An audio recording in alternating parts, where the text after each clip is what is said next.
in high definition. Live, local, late breaking. KHNL News 8 at 6. A man accused of killing a Good Samaritan learns his fate. And the Army gives up its fight against a soldier who refused to go to Iraq. But first, there are 2 more suspected cases of swine flu on Oahu. The U.S. Centers for Disease Control will confirm if the 2 adults are carriers of the virus. These latest cases were not discovered by a physician, which is how it usually happens. Instead, the State Health Department's Disease Investigation Division found the suspected cases through its enhanced influenza surveillance. This includes gathering data from commercial clinical labs and analyzing the data on a case-by-case basis. Meanwhile, Oahu already has 3 confirmed cases. Those patients have recovered. It was just yesterday when Hawaii confirmed its first 3 cases of swine flu, and today officials at public and private schools say they're ready and have a plan in place. Leland Kim is live near school on Minutes Highway to explain what schools are doing. Leland? Chris, we're live in front of Puhale Elementary. Now, this school, as well as other public and private schools, have a contingency plan on how to deal with emergencies. Now, swine flu has forced many school officials to modify it to address this new virus. JD Karate of Bordeaux and Chelsea Adams are best friends at St. Francis School. Tuesday's 3 confirmed and possibly 2 more cases of swine flu or the H1N1 virus today took them by surprise. My reaction was like, oh my gosh, I hope it doesn't get around since we're so isolated on the islands.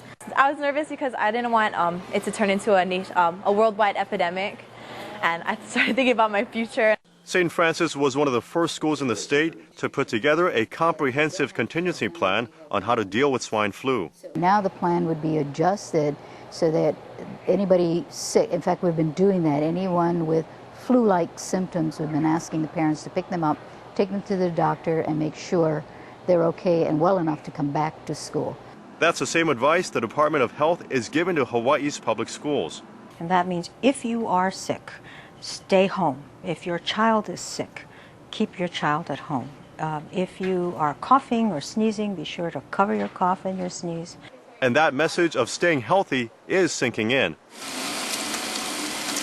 One positive aspect of all this is that students are taking personal hygiene a bit more seriously. School custodians say they have to refill the soap dispenser a lot more frequently these days.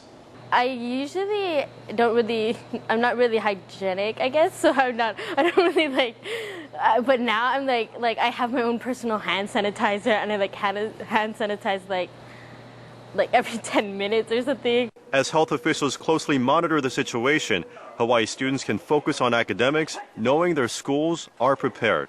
I'm really happy to know that we've got a plan, and I was really nervous about the plan yesterday, but knowing what the CDC has said about the issue, I'm confident that we'll be okay and just continue to wash our hands and get good rest, and I think we'll be fine.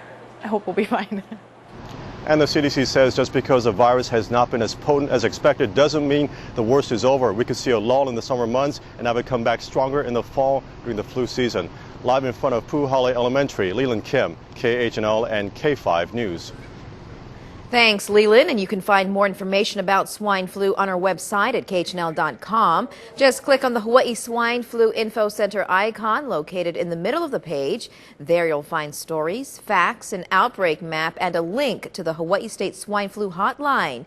You can also watch the 3-part special, Vaccine, Surviving Hawaii's Next Pandemic. The series features interviews with the state's top doctors.